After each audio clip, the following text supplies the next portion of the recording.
Assalamu alaikum everyone. So we started with the first chapter in our previous lecture, that is basic concepts in economics. In that we have studied the meaning of economics and we have seen there are two branches of economics. We'll continue the same chapter today.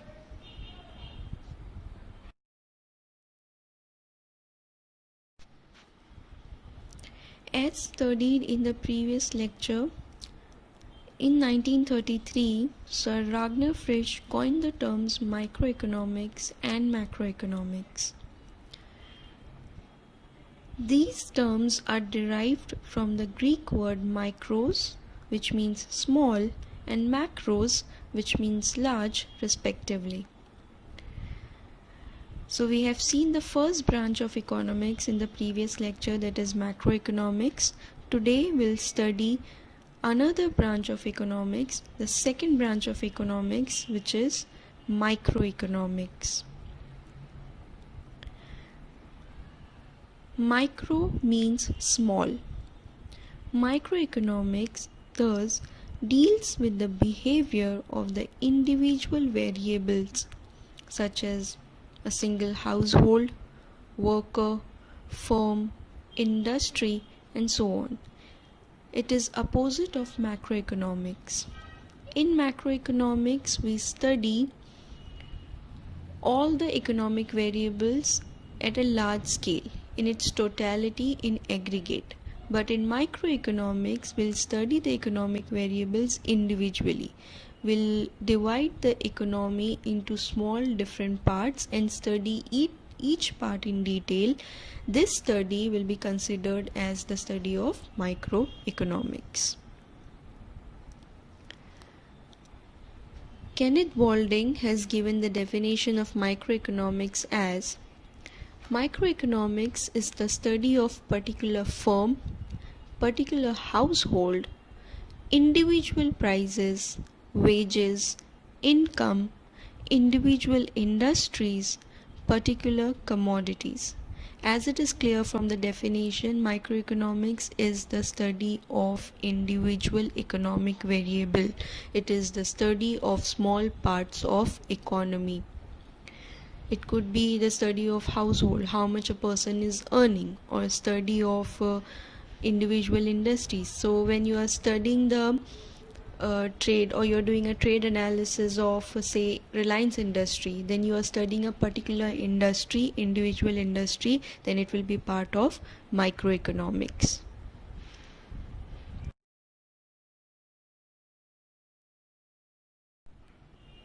Now we'll study the basic concepts of economics. What all concepts are important in microeconomics? The first one is want. Now, it is difficult to define want in few words. In common language, want can be referred to as a need. In economics, however, want denotes a feeling of lack of satisfaction.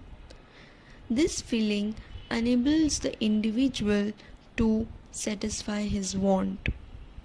Now, human wants have grown in number for two basic reasons: desire for better living due to inventions and innovations, and also because of rise in population.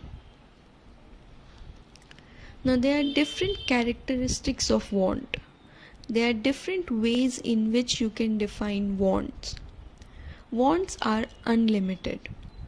Wants not only arise again and again, but they are also unending. If one want gets satisfied, another arises. Wants go on multiplying in number. We can take the example of stationery. It may happen that you require a pen today, but this want will not end here. Once you have satisfied the want of buying a pen, another day you may require, say, a refill, or another pen, or a pencil. So the want keeps on multiplying in number. Another feature of want is wants are recurring in nature. Several human wants occur again and again, while some might be only occasional. Here we can take the example of water. A human being wants water to satisfy his or her thirst, and this want or this utility arises again and again. It is recurring in nature. Wants differ with age. Wants and their satisfaction differ as per the chronological age. For example, the want of a child may be different than from an adult. For example, the child may want a chocolate, but an adult may want a car. So the wants differ according to age. Wants differ with gender. Men and women want different goods according to their needs. It's very simple. For example, a woman may want a cosmetic product, whereas a man may demand, say, a shaving cream. The wants are different depending on the gender. Wants differ due to preferences. Preferences means likes, dislikes, choice. Individual habits, taste and preferences matter a lot while deciding the wants of the people. Your want, your demand depends on your preferences or choices. Wants differ with seasons. Wants keeps on changing with season. For example, a woolen clothes is wanted in winter season, whereas an umbrella is required in rainy season. So wants differ according to the season. Wants differ due to culture. Differences in culture influence the wants that are related to food, dressing styles, and so on. For example, festivals. In festival like Diwali, people often want or demand firecrackers. So the wants differ according to culture and according to the traditions as well. So these are the features of or characteristics of wants.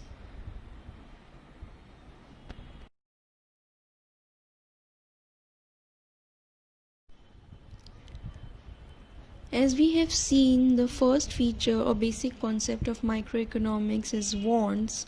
We'll see how they are classified. So we'll see the classification of wants.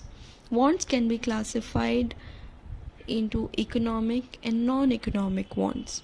Economic wants are those where monetary transaction is involved. An individual has to pay the price for them. Say example, food, medicine. When you buy a food, you have to pay certain amount or certain price. When you're buying a medicine, you have to pay certain price. So when there is exchange of money or monetary value for satisfying a want, it is called as economic want. Non-economic want are those which can be classified or satisfied without making monetary payments for them. So for example, air, sunshine. People want air to breathe. They want sunshine. They want daylight. So these are the things for which we do not have to pay any monetary value, and hence they are classified as non-economic wants. Another classification is individual wants and collective wants. As the name suggests, personal or individual wants refer to those wants which are satisfied at the individual level by an individual person. Say for example, a doctor using a stethoscope, or a judge wearing his coat, or you requiring a particular book.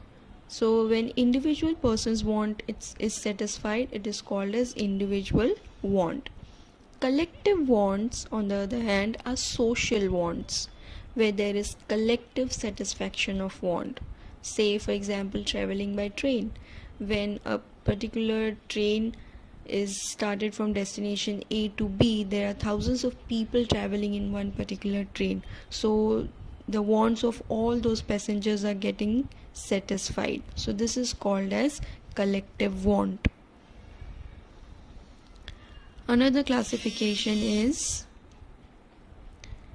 necessities, comforts, and luxury. These three terms are often used interchangeably but have a lot of difference. Necessities are very basic needs of life. There are food, clothing, shelter, health, and education. These are the goods or services which are required by person in order to live their very basic life. So that necessities are important or necessary for living a proper life. Food is important for living. Clothing is important for living. So these are called as necessities. Comforts are those wants which make our life comfortable. Say for example, washing machine or refrigerator, mixer, pressure cooker, all these appliances, electrical appliances which makes one's life easy or makes it more comfortable to live are called as comforts, which are not important or necessary for living a life, but they makes the life more comfortable. Luxuries are those wants which are meant for pleasure and enjoyment. So the example of luxuries could be a bungalow or an AC car or well furnished house. So these are the wants which gives you enjoyment or pleasure. They are not necessary for living a life, but they gives you this but these wants gives you pleasure. So they are classified as necessities, comforts, and luxuries.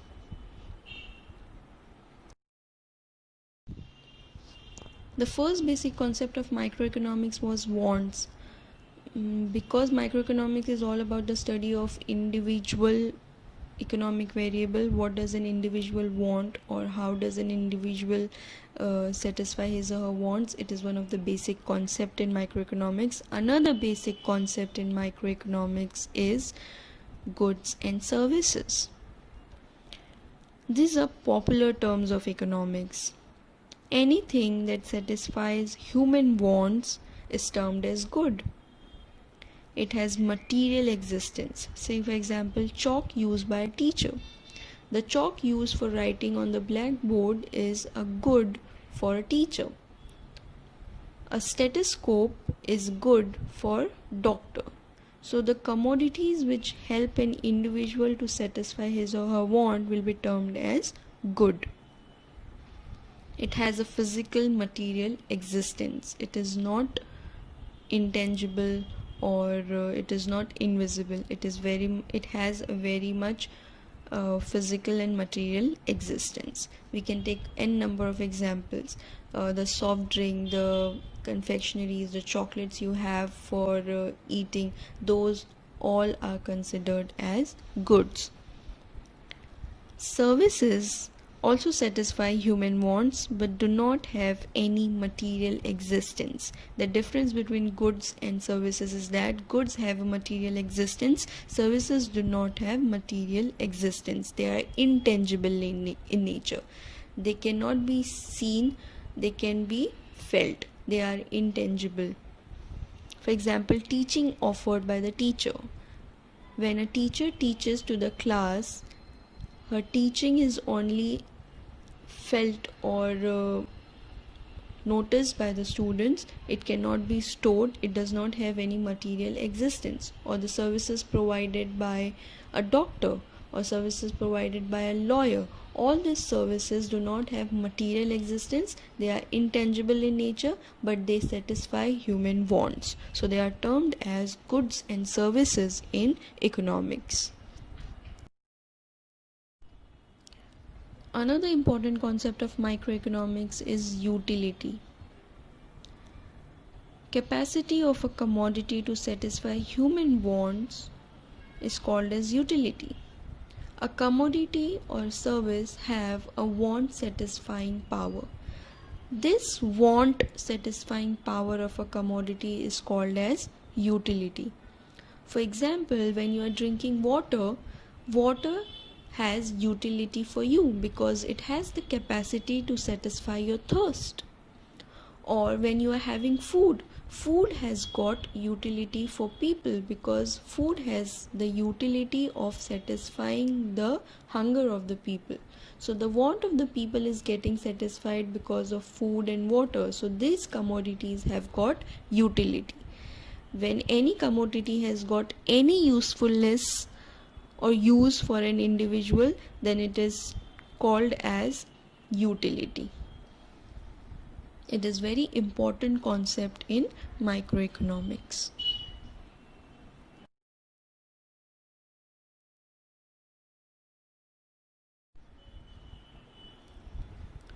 Value. Value has two approaches in economics. That is value in use and value in exchange. What is value in use? It refers to the worth of a commodity. In simple words, it is usefulness of a commodity. How much a commodity is useful for an individual will be called as value in use. How much useful it is. Say for example, no one has to pay price for sunshine, but its immense worth for life can never be doubted. Sunshine has a high value in use. It is an example of free good. Sunshine is a good, it satisfies the human wants, it is used for creating solar energy, it is used for various skin treatment. So sunshine is required or is useful for human beings, but we do not have to pay any monetary value for that. So it is an example of free good and it has got a very high value in use. Now we'll see value in exchange. It refers to the worth of a commodity or a service expressed in terms of another commodity. When this value is expressed in terms of money, it is called price of a commodity. A good which commands a price is termed as economic goods, which we have seen earlier. For example, TV, car, your furniture, refrigerator, and n number of items. So for any commodity that you pay money, for any commodity if you pay money or certain price, then you are paying value in exchange.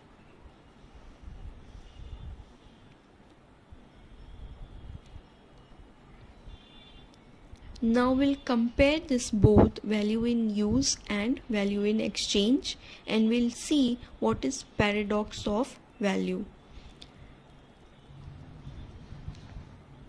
Some commodities have high value in use but low exchange value. Example, water. Water is very useful for human being, but the price we pay for water is very low or negligible. Whereas some commodities have low value in use but high exchange value due to its scarcity. Example, diamond. For diamond we have to pay a very huge amount, so the value in exchange is very high. But the value in use of diamond is low because diamonds are not very useful. They are used merely for merely in jewelries or in certain luxurious items in order to give pleasure, enjoyment. It is not very useful in day-to-day life. So diamond have high value in exchange but low value in use. So this is called as paradox of value. As you know, the meaning of paradox in English, in figure of speech we have studied, paradox means the opposite is true. This confusion or this imbalance between the value in exchange and value in use is called as paradox of value. That is, opposite is true. For diamond, value in exchange is high, value in use is low, whereas for water the value in exchange is low, but the value in use is high. This imbalance or this opposite nature of the value is called as paradox of values.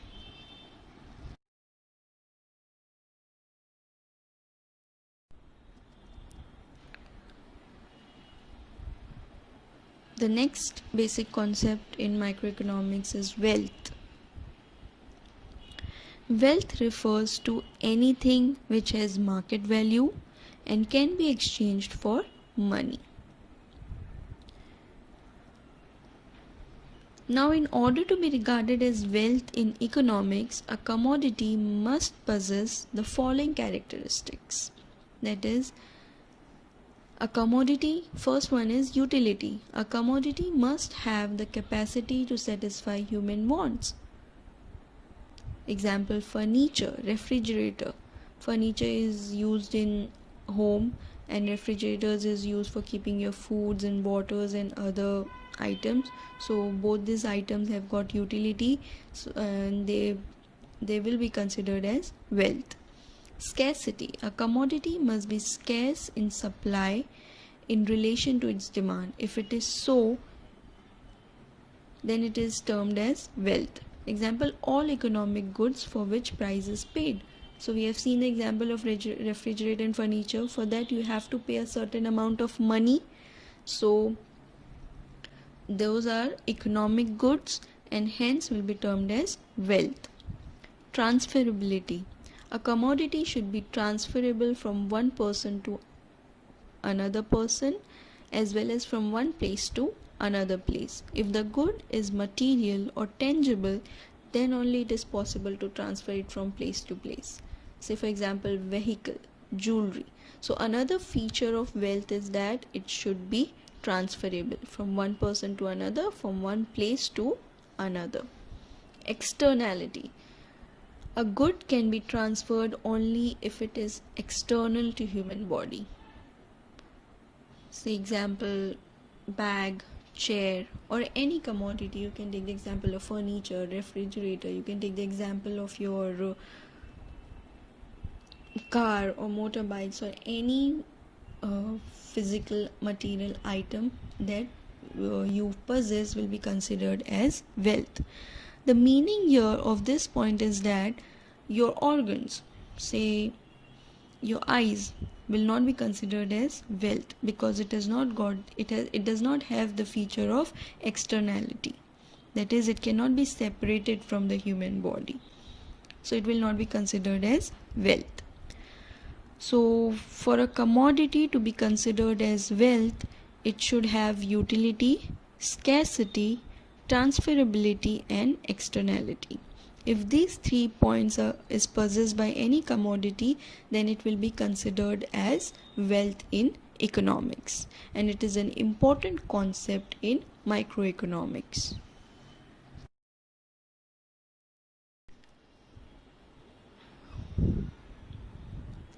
Another basic concept in microeconomics is personal income and personal disposable income.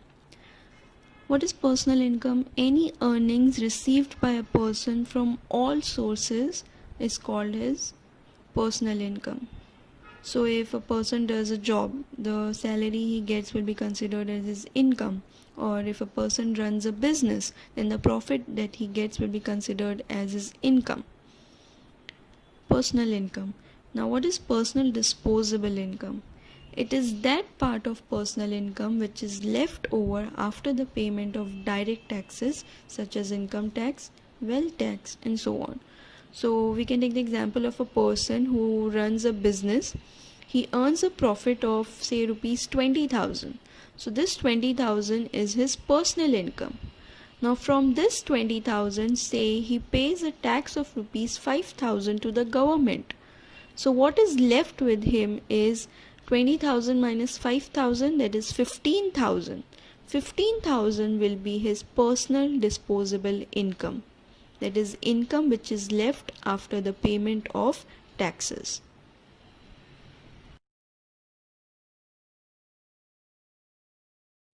Economic activity. Economic activities can be classified into 4 types, which includes production, distribution, exchange, and consumption. First, we'll see what is production. So, production is the creation of utility. If any commodity or service is being manufactured or produced in order to satisfy any want, it will be considered as production. There are 4 factors of production, that is land, labor, capital, and entrepreneur. What is land in economics?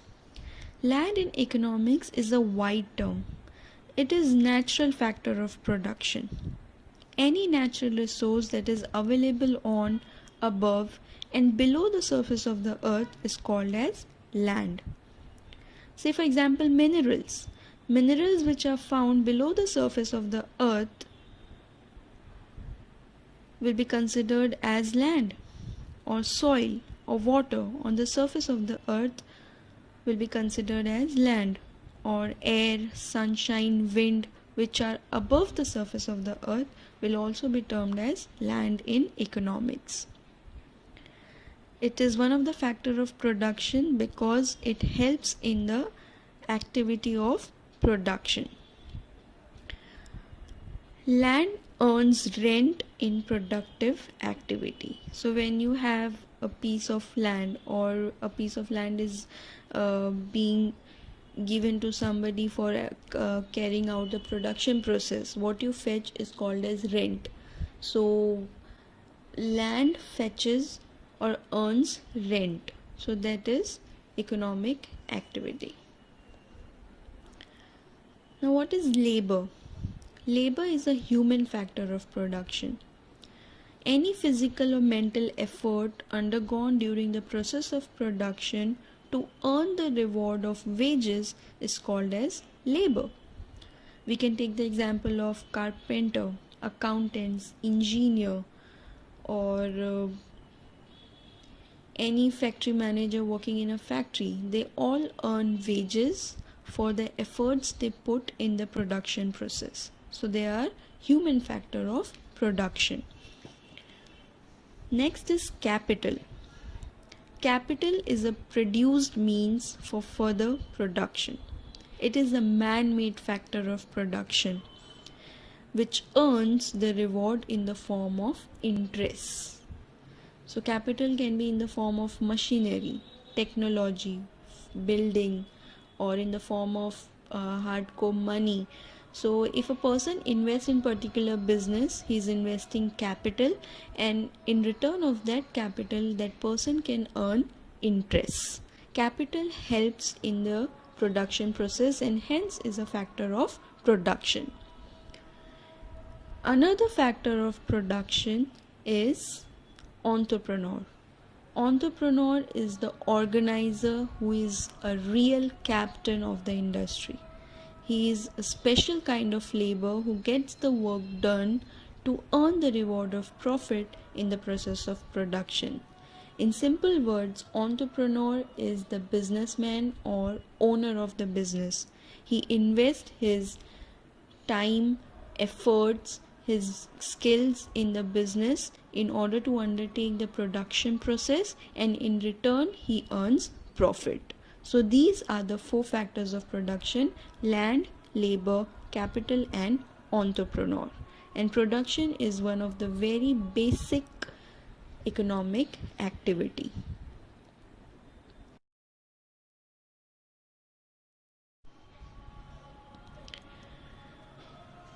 Another economic activity after production is distribution. Once the goods and services have been produced, the next step is distribution. It is the division of factor rewards among different segments of the society. Now, factor of production claim the rewards of rent, wages, interest, and profit through the process of distribution.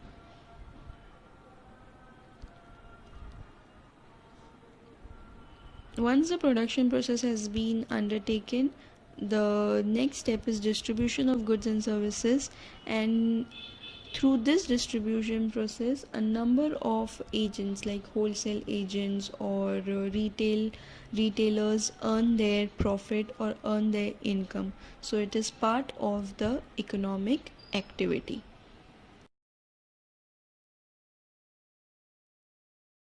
Exchange. It is give and take between various units in the economy. Exchange refers to sale and purchase of goods and services.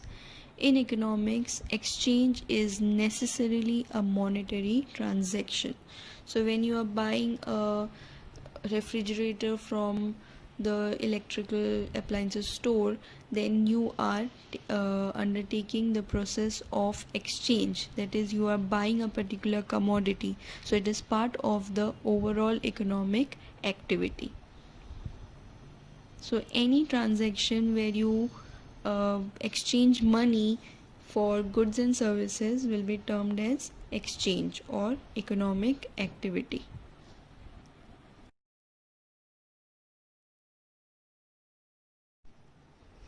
And the last step in the economic activity process will be consumption. It is making use of goods and services to satisfy the human wants. So consumption is done by the ultimate consumer. So when you are using a particular commodity which you have bought, then you are undertaking consumption. It is part of the economic activity. So economic activity takes place in 4 steps. First, there is production of goods and services, then there is distribution of goods and services, exchange of goods and services, and the last step is consumption of goods and services. This 4 steps forms an economic activity, and an economic activity is very important as far as microeconomics is concerned.